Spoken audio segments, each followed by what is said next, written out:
those who are entitled to zakah.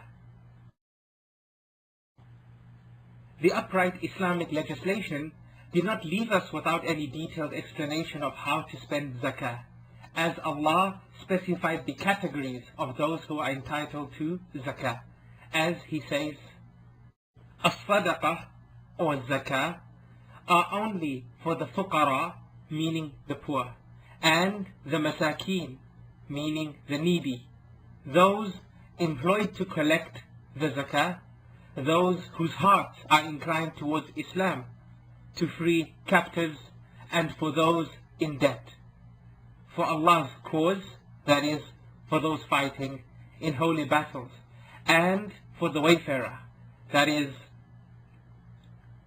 a traveler who is cut off from everything. A duty imposed by Allah. Allah is the All-Knower, the All-Wise. The first of these categories are the poor. A poor person is one who does not have anything with which he can fulfill his basic needs and that of his family, that is food and drink, clothing and shelter. He is given from zakah that which is enough to sustain him and his family for a complete year. As for the second category, they include the needy. A needy person is one who possesses half of his need or more. For example, a person with 100 but needs 200. The balance he needs is given to him and his family for a year. The third category refers to the administrators who have been appointed by the authorities to gather and distribute zakah. And the fourth category is represented by those whose hearts are inclined towards Islam and the Muslims. These are respective leaders for whom it is hoped by giving them zakah that they will either accept Islam, refrain from evil, have their faith strengthened, that is, if they are already Muslims, or defend the Muslims against an enemy. They are given from the zakah an amount that results in their hearts being inclined towards Islam, God willing. The fifth category is identified in Allah saying, to free captives.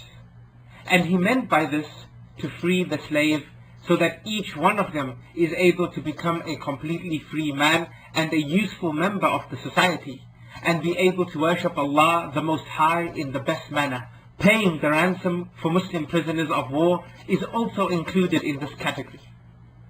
As for the sixth category, they include those who are in debt. There are two types of debtors. The first type refers to a person who incurs a debt to fulfill his personal needs. He is given from zakah an amount to pay the debt, if he is poor. The second type refers to a person who incurs a debt as a result of reconciling two groups of Muslims. He is given from zakah an amount to pay his debt, even if he is rich. The seventh category of recipients of zakah includes those who are fighting in the cause of Allah to raise the words of Allah, so that the words of Allah are heard and respected throughout the land. Also included in this category are numerous da'wah activities that are counted as striving in the cause of Allah, if such could not be sponsored or sustained through non-obligatory alms or sadaqah. The eighth and final category is the wayfarer who is stranded and has no money with him. He is given from zakah an amount that ensures his safe delivery to his country of residence, even if he is rich in his own country. Any other groups besides these 8 categories cannot receive zakah, even if it is for a good and philanthropic cause.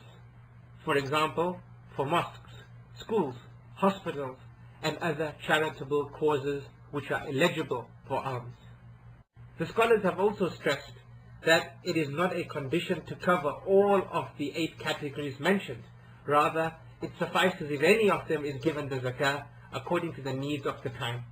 It is not permissible to give zakah to the rich or those who are strong enough to earn a living due to the Prophet's statement, peace and blessings be upon him, there is no share in it, that is the zakah, for the rich and those who are strong and able to earn a living.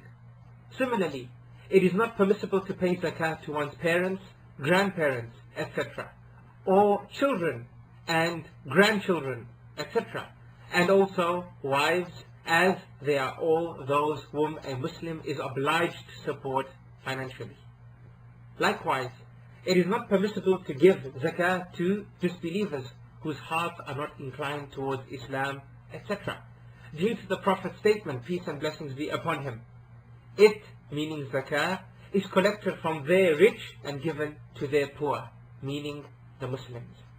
And zakah is not permissible for the household of the Prophet, peace and blessings be upon him, as a mark of honor and respect towards them.